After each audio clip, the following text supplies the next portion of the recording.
Il y a une phrase que j'entends souvent avec les couples qui viennent en thérapie. C'est une phrase anodine, d'apparence banale, mais qui détruit tout. Alors reste jusqu'à la fin parce que je te dis aussi par quoi la remplacer. Cette phrase qui détruit tout, c'est « tu ne fais jamais ça » ou « tu fais toujours ça ». Toujours, jamais. Deux mots de 6 lettres qui ont le pouvoir de fermer la conversation avant qu'elle ne commence. Parce que quand la personne entend tu fais toujours ça ou tu ne fais jamais ça, ce qu'elle perçoit, c'est pas un reproche sur son comportement, c'est un verdict sur sa personne. Tu es cette personne qui ne fait jamais ça ou qui fait toujours ça. Et quand le cerveau entend ce verdict, il ne cherche pas à comprendre, il cherche à se défendre. Et c'est là que la conversation devient, ou le dialogue devienne un échange, un ping-pong de justification, que le ton monte, que les portes claquent, et que toute possibilité de connexion et de dialogue et d'échange se ferme. Pourquoi ? Eh bien, parce que toujours, jamais, c'est pas que c'est méchant, mais ce sont des termes maladroits parce qu'ils n'ont pas de nuance.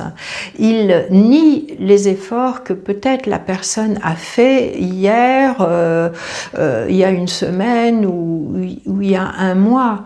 Ce sont des termes qui vont pousser l'autre à se sentir identifié. Hein. Ça devient une identité négative dans le couple et la personne, eh bien, elle va soit adhérer à cette identité, soit elle va se défendre. Et dans les deux cas, ça crée de l'éloignement. Alors, que faire à la place? C'est ce que j'enseigne aux couples qui viennent me voir. C'est une méthode de communication en 3 étapes. La première étape, c'est ancrer dans le réel, hein, donner un fait précis et non pas une généralité. Tout à l'heure, quand je t'ai parlé, tu ne m'as pas répondu. Deuxième étape, nommer l'émotion et non pas le reproche fait à l'autre personne. Je me suis sentie seule, je me suis sentie triste. Et troisième étape, nommer son besoin et non pas ce que l'autre a mal fait ou ce que l'autre doit faire. J'ai besoin de me sentir en lien avec toi, même quand tu es fatigué. Un fait, une émotion, un besoin. C'est tout. Alors ça ne résout pas tout, mais ça permet d'ouvrir une porte au lieu d'en fermer une. Et ce que je m'aperçois avec les couples que je reçois, c'est pas qu'ils manquent d'amour, c'est que ils manquent d'outils pour traverser les moments difficiles. Et ça s'apprend. Hein. Et en thérapie de couple, justement, on ne revisite pas les conflits passés, on apprend un langage nouveau, ensemble. Parce que c'est toujours, c'est jamais, c'est tu es comme ça, ce sont des signaux. Non pas que vous manquez d'amour, hein, la plupart des couples, c'est pas d'amour qui manque, mais